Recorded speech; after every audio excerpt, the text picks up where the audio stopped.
Good afternoon, everybody. This is Dr. Damia with DCT Consulting. My tongue is tied clearly today. I'm a little tired. I've been working a lot, and it's catching up to me. So, excuse me. How y'all doing? It is wonderful Monday. The skies just opened up here, and it is torrential rain here in Richmond. I hope it is nice and sunny where you are, but the rain is definitely coming down here. So I hope you all had a fantastic weekend and are ready for a even better week. And I know a lot of school leaders are back in school, welcoming the babies, and with open arms and love and affection and energy and excitement for the possibilities that the new school year brings. And so um have happy new year to all of you who are starting the year off now, and enjoy the moment, enjoy every little part of the engagement that you have with your students and families. So again, my name is Dr. Damia, and if you've been checking in, you know that my passion is to empower urban school leaders to lead with confidence so you can actually transform your instructional practice in your buildings. And you also know that I am a product of urban schools, and I believe that we have the power to change the systems that oppress our most marginalized students.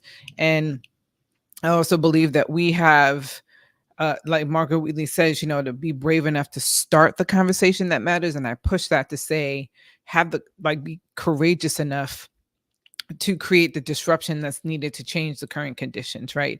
And I say that too because today I was having a conversation with a colleague, and in the state of Virginia, the education department is shifting the goalpost. So students who are making the mark, which I still believe is abysmally low, but making the mark as it relates to the VDOE standards.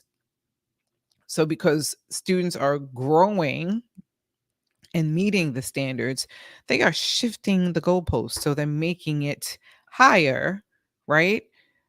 Which means that those students who made the mark before are not going to make the mark once they shift the goalpost. So I said that to say, in terms of being a courageous leader is, um, you know, push the questions, ask the people in the departments the questions like, why is this post shifting? And again, education is money. I never thought that it was as a teacher, but not until I went up higher in leadership roles that I realized that education is a business. Like, it is literally a business, and the poorer states do, the more federal money states receive to support the systems, right?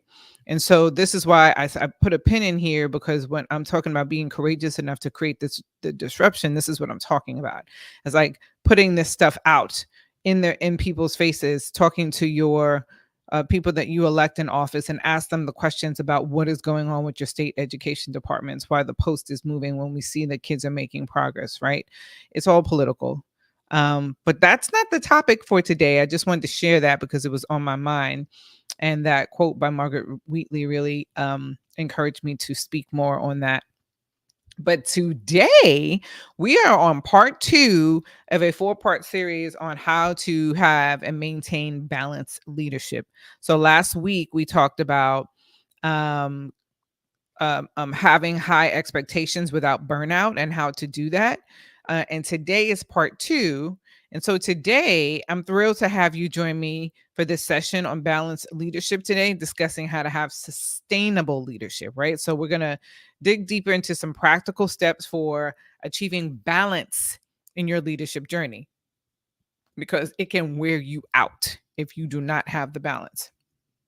And we're going to focus on 3 critical areas, right, today. So prioritization, delegation, and boundary setting. This is huge because I see people all the time allowing other folks to break their boundaries of well-being, right?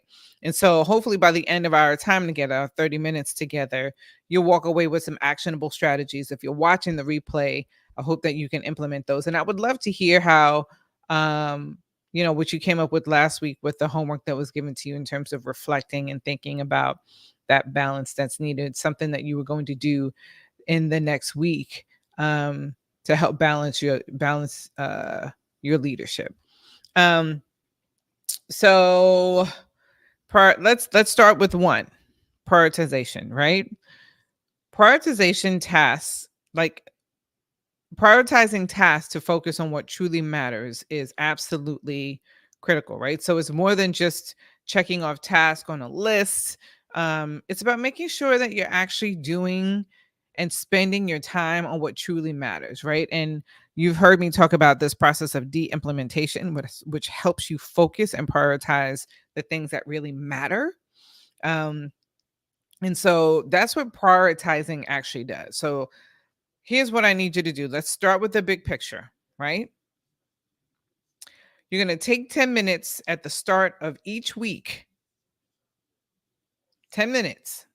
You can do it on Sunday, preferably before Monday begins, or you can do it Friday or Saturday. But before the start of each week, take 10 minutes and review your goals for the upcoming week, right?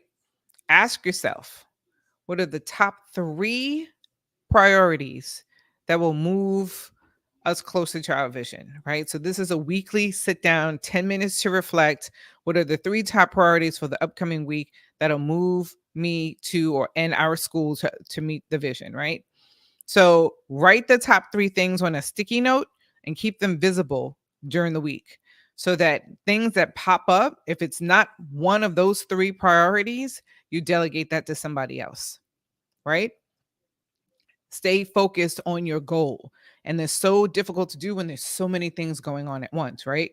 So write down those priorities, think about them, reflect on them, and why they are priorities. For me, prioritizing for me meant what was going to impact kids the most, right? And so write down those 3, put it on a post-it note, stick it in your office somewhere, let your leadership team know that these are the 3 things that we are prioritizing this week, right? Because there's momentum when the group is doing it together. So make sure you write those 3 things down and have it front and center everywhere you go. Okay. I used to be the queen of post-its. I had post-its in my bedroom, on a light switch, everywhere to help me remember what I needed to do.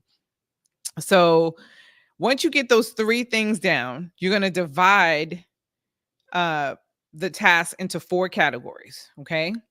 Urgent. This is the Eisenhower matrix. Okay. I'm sure you've heard of this before, but urgent and important, urgent but not important, urgent, but not urgent. My dog is over here. Sorry. Urgent and important, important but not urgent, urgent and not important, and neither. Okay. Let me say that over again because I was a little crazy because my dog distracted me. Excuse me. 4 categories: urgent and important, important but not urgent, right? Urgent but not important, and neither. Once you focus on those tasks that are important but not urgent, they often have the longest term impact, right? So think about that for a second. Take those 3 top priorities and then divide them into those 4 categories. Look it up. It's called the Eisenhower matrix. What I will do is I'll put a link to a copy of an Eisenhower matrix so you'll see what I'm talking about. And focus on the tasks that are important but not urgent. That's what you need to focus on, right? Those are the ones that'll have the longest term impact. Of course, urgent and important is necessary for you to look at too. But those are things more probably that you're more reacting to, like things that came up and now you're reacting to things. But the important but not urgent ones are the ones that are going to have the longest term impact. So think about that for a second. The third thing you need to do, or I would consider that you should consider doing, is time block your day. Let me tell you, when I started doing this, carving out chunks of time, and I forgot the name of the book that I read, but it's a book that helps you organize your the time of day that you have in blocks, specific blocks, like focus blocks, right? Once you schedule specific time blocks for your priorities, stick to those, right? Protect these blocks like they're absolutely non-negotiable. Let your leadership team know that this is what you're doing. This is the block for the day. Put it on a shared calendar so that they can see when not to disturb you, right? And they need to do this too, so that they everyone on the team understands this is time not to be disturbed. Now, mind you, everyone on the leadership team should not have block time where they're not being disturbed in a school. There has to be some people on the leadership team who have some actual time and availability for anything that's going on in the building. All right. So consider that. Let me hear your thoughts. Have you used the Eisenhower matrix before? How have you used it and has it been effective? So if you're watching the replay, share that with me. Okay. Here's the second thing, right? We talked about prioritization and now we're going to talk about delegation. So to effectively delegate, you are actually empowering your team and you're going to help reduce your workload. I say this over and over again to different leaders that I speak to about the impact and effectiveness of delegation. And a large part of the hurdle for a lot of school leaders is that they don't want to let go, but you have to let go. You absolutely have to let go and allow your team to do what they do best, right? And will there be mistakes? Absolutely. We're human. There's going to be mistakes, but you always learn through any mistakes that are made, right? That is the learning process. You have to make a mistake in order to learn, right? So delegation is not about just pushing tasks off. Once you get that thought out of your mind, you'll be able to receive the process of delegating better, right? It really is about empowering your team, right? And freeing up yourself so that you can focus on high impact work. And I talk about this in my book that's coming out, 3 Phases to Define Your Leadership. Decisions by Fire, 3 phases to define your leadership, your leadership, your strengths, leadership, and like sharpen your decision making. Okay. So I talk about this in depth and provide some steps and suggestions on how you can begin to delegate more effectively. So one of the things that you can do is identify like tasks that you can actually delegate, right? So look at your current workload, identify tasks that don't require your unique expertise, right? And ask yourself, and again, this is about reflection. Ask yourself, what can someone else handle that doesn't need my personal touch? Right? What are some of the things? And I know you want to do everything because if you're a leader, you're probably A type and you probably want to do everything, but doing everything is going to burn you out. Trust me when I tell you. Okay. I have been there and have been passed out, face down on the dining room table, doing things that I knew that I learned could have been delegated to, members on the leadership team. So ask yourself, what can someone else handle that doesn't require your unique touch? Okay.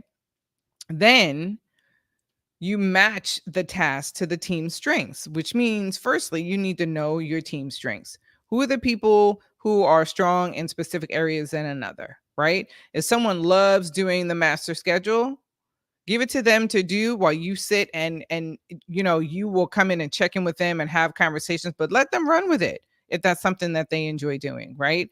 If they really have a passion for learning more about special education, appoint them as your designee for the IEP meetings, right? Learn their strengths and their unique interests. And you do this at the beginning of the year when you're having your initial conferences with them, and identify the things that they enjoy doing and that they're strong at, and assign them to those things. Free up your time. You don't have to be everywhere all the time. You can't, it's impossible, right? So when you delegate, explain why you chose them for that specific task, right? And how it aligns to their growth. Either you saw something in them that is their strength, or that's something that they've expressed, your leadership team member has expressed that they want to grow in, right? So assign them to a task and that's aligned to that. Free up your time. And then the third thing when it comes to um delegating effectively is like clearly outline. Don't assume. that your leadership, like whoever you're assigning, understands what's expected of them. Be very clear and outline the desired outcomes that you want for a task, right?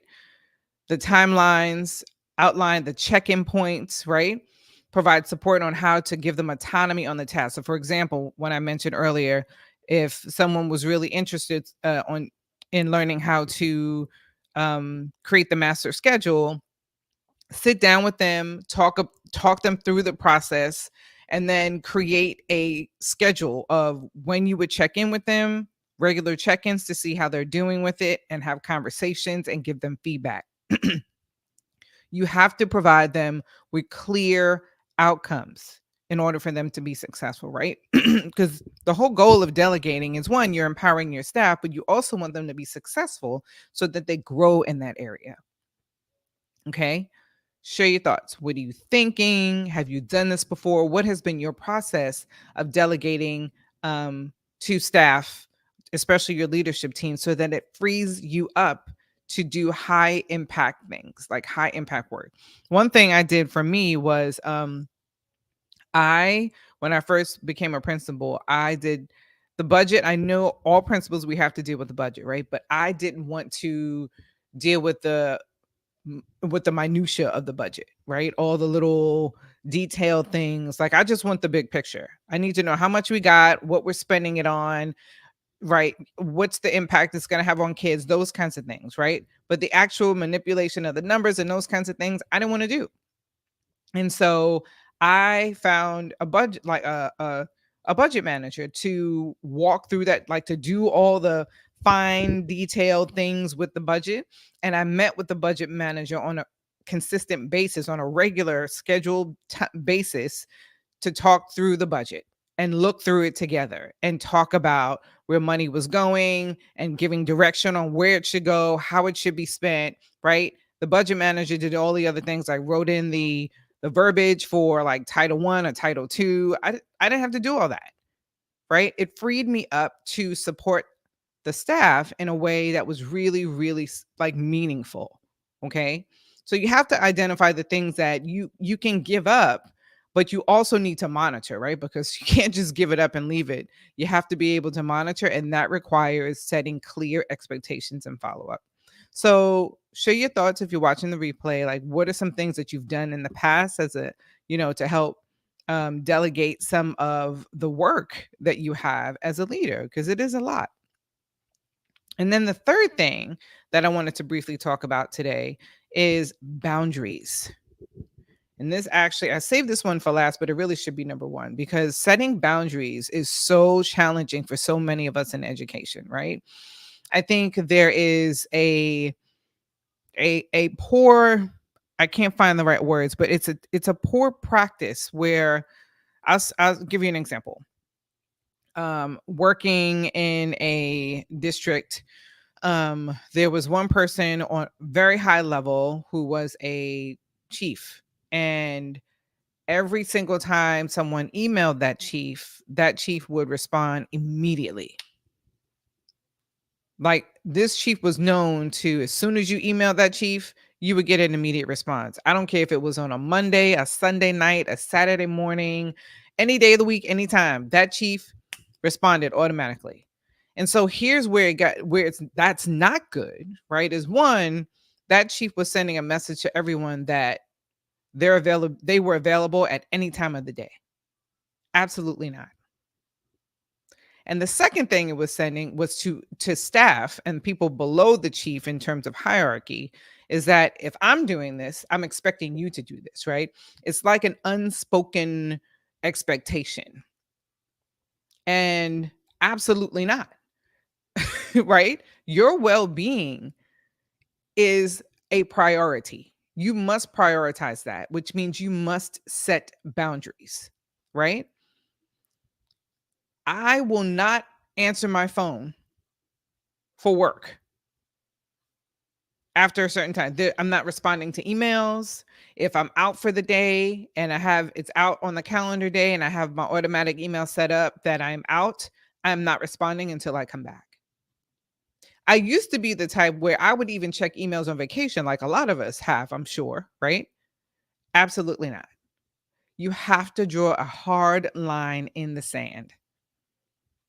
Okay, because setting boundaries is important for your well being and it's important for the well being of your staff because the message that you send to your staff is always through your actions, right? Because you can say one thing, but your actions may show something else. So if you're constantly responding to emails at any time of the day, that message that you're sending is I'm expecting you to do that too. And just to let you know, like that chief didn't finish the time in that role, right? So I'm just saying, just to say, like you have to put these hard lines in the sand. Absolutely not. You, it's okay to say no. It's okay to say if you have multiple projects coming your way and your supervisor is giving you a lot of things, um, to say, okay, I now have 4 major projects that I'm working on. You just gave me a 4th one.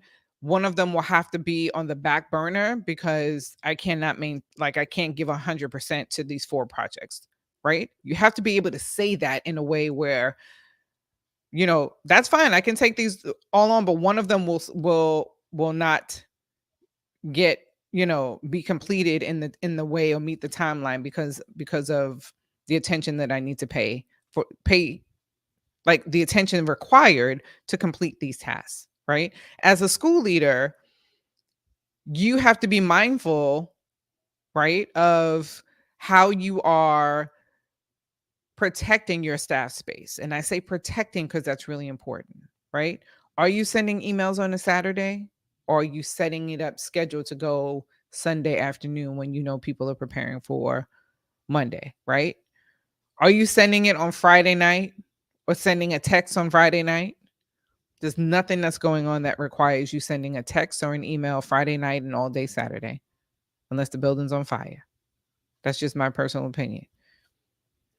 And I made sure that my leadership team respected our staff time just like I respected theirs, right? It's about protecting spaces and creating boundaries for your personal well being and your staff's personal well being. Okay. So boundaries will protect your energy and allow you to lead effectively for the long haul. That's what this is about, right? Like leaving this legacy, making this mark, impacting kids' lives. So let's talk about this for a second. So define your non-negotiables. I need you to identify the activities that are essential for your well-being, right? It could be exercise, family, for me it's cycling, right? That's really important for me. And you need to block, remember, in the delegation, or actually in the prioritization step, the first one, that block time, put this on your calendar. Put it on your calendar the same way you would prioritize a meeting at work, like a high level meeting. It's important. If you're in married or a spouse or have a partner, put that on your calendar. Quality time with your spouse or partner, right? Because no one wants to play second to someone's job, someone's career. The second thing to do when you're setting boundaries, right, to protect your personal well-being, is you need to communicate those boundaries. People don't know you have things blocked out on your calendar unless you communicate that. So let your team know your boundaries up front, right? Let your supervisor, your executive director, your director, whoever oversees you, let them know your boundaries up front. It's really important. I remember when I became a principal, actually I was in the new leaders program and I was shadowing a principal, uh training to become a principal. And the first thing I told that woman, wonderful woman, um I have a daughter, a school age daughter, and I cannot stay late. Like I have to leave here at a certain time. Like that was my boundary. I am not coming in for Saturday school because I have a daughter, right? You need to be able to communicate your boundaries clearly and upfront, right? I'm available after 7 o'clock, but I'll address anything first thing in the morning. Any urgent thing that pops up, I'll address it first thing in the morning. You working after 7 o'clock is not going to make or break the school system. Trust me. Okay. And then the third thing, this is going to be so hard for so many of you. I can feel the energy already. Okay. Practice saying no. It's okay to say no. Protect your time by saying no to tasks or requests that don't align with your priorities, right? So remember, for every single no, it allows you to say yes to something that truly matters. What are those three things that you prioritize for the week? If someone is asking something of you that doesn't align to those three things, you can say no. And then you can do the second thing, which is delegate to somebody, right? Because it's out of alignment with the priorities for the week. Okay. So let me hear your thoughts. Please share your thoughts in the comments. Let me know what you're thinking about this. How do you think you can begin to um, prioritize your well being? Right. And so, just to recap, this is part two of a 4-part series on how do you balance high expectations and your well being as a leader. And so, today we talked about 3 things that you could do that will actually help you. Be sustainable in this work. And so the first thing is prioritizing your tasks, right? Start with a big picture, prioritize your tasks, pick 3 for the week, right? Do it every week. And then the second thing was and doing that, blocking out time. And then the second thing was actually being able to delegate, identifying your team strengths and assigning them tasks with clear expectations. And the third and final thing was to set boundaries and protect your well-being. It's okay to say no. Define your non negotiables and communicate that early. Okay. Here's what I need for you to do now. Ready? Okay. I need you to create a daily prioritization plan, right? So identify your top 3 priorities. It should be weekly. Let's start with weekly because that's easier. Every week. So today's Monday. You could do, if you don't have one for this week, do it tonight. What are the 3 top priorities for you this week in your work, right? There are a lot of schools that started this week. Some of the priorities may be getting kids to school. So what does the bus system look like? Who do you need to communicate to make sure that kids are getting picked up on time, right? The second thing I need you to do is develop a delegation strategy. So choose one task this week that you can delegate. And then the last thing is to establish your personal and professional boundaries. I want you to define one boundary, just one, that you will commit to this week. So identify your 3 priorities. This is your homework. Choose one task that you can delegate. And then define one boundary that you will commit to maintaining this week. Okay. Got it? Okay. So remember, having balance is essential for you to be sustainable in this leadership. Okay. Prioritize what matters, delegate effectively, set your boundaries. Okay. I want to thank you for joining me today. You have to excuse me. I think my allergies are acting up a little nasal too. If you are ready to dive deeper into these strategies, let's connect and buy my book. I will have the link for you very, very soon. Decisions by Fire, 3 phases to define your leadership strengths and sharpen your decision making. I have a plethora of information in there. This is just a sample of some of the information that's in there, but stay tuned as I continue to share more information about the book and the book release date, which will be forthcoming. So, have a fantastic day. And all you school leaders who have your doors open, congratulations with your first day, first week of school, or maybe even your second week of school. And just keep going, y'all. Keep going. And I will see you next Monday. Have a great day.